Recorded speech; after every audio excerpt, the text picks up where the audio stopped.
നൈഗോന് ഇപ്പൊ 2 വീലറിൽ പോവാനായിട്ട് ഭയങ്കര ഇഷ്ടമാണ്. ഞാനൊന്ന് ഇരുത്തിയിട്ട് നോക്കുമ്പോഴേക്കും ഒറ്റയ്ക്ക് വലിയ ചേട്ടനെ പോലെ ഇരുന്ന് പോവാണ്. അവനെ ഒറ്റയ്ക്ക് ഇരുത്തി പോകുന്നെന്ന് വിചാരിച്ചുള്ള സന്തോഷം നോക്കിയേ. ഇന്ന് ഞങ്ങളൊരു പീഡിയാട്രിസ്റ്റിനെ കാണാൻ പോവാണ്. വെറുതെ മനുഷ്യനെ പേടിപ്പിക്കാനായിട്ട് ഓരോരോ കാര്യങ്ങള്. തലേദിവസം ഞാൻ വെറുതെ നൈഗുന്റെ തലയിൽ ഇങ്ങനെ തലോടി ഇരിക്കുമ്പോഴാണ് ചെറിയ 2 കഴല പോലെ എന്റെ കയ്യിൽ തട്ടിയത്. ചെവിന്റെ പിന്നിലായിട്ട് 2 സൈഡിലും ചെറിയ 2 മുത്തു പോലെ. അപ്പൊ പെട്ടെന്ന് എനിക്ക് ടെൻഷൻ ആയെങ്കിലും പരിചയമുള്ളവരോടും ChatGPT-നോടൊക്കെ ഞാനൊന്ന് അന്വേഷിച്ചു.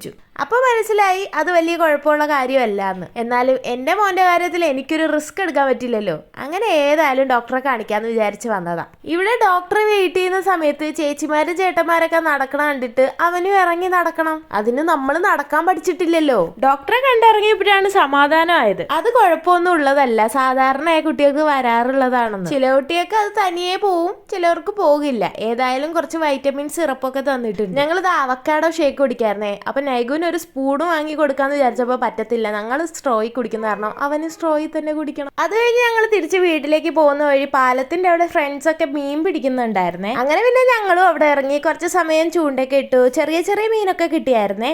വിഷ്ണുവിന് ഇപ്രാവശ്യം നാട്ടിൽ വന്നിട്ട് കിട്ടുന്ന ആദ്യത്തെ മീൻ ഇതാണ്. അല്ല, അങ്ങനെയല്ല, ഇപ്രാവശ്യം വന്നിട്ട് ഇപ്പോഴാണ് ചൂണ്ടയിടുന്നത്. അപ്പൊ തന്നെ മീനും കിട്ടി. ഇനി ഈ മീനൊക്കെ ആയിട്ട് വലിയ മീനിനെ പിടിക്കാനാണ് ഇവരുടെ പ്ലാൻ. അതിനായിട്ട് ഇനി കർമ്മേ പോണം എന്നൊക്കെ പ്ലാൻ ഇടുന്നുണ്ട്. ഇവിടെ എത്തിക്കഴിഞ്ഞാൽ നൈഗുവിനെ ആരെങ്കിലും ആയിട്ടൊക്കെ എടുത്തിട്ട് പോകും. ഈ ഒഴുക്കുള്ള വെള്ളത്തിൽ അങ്ങോട്ടോ ഇങ്ങോട്ടോ അനങ്ങാതെ നിൽക്കുന്ന ആ പുൽമത്തെ നോക്കിയിരിക്കായിരുന്നു ഞാൻ.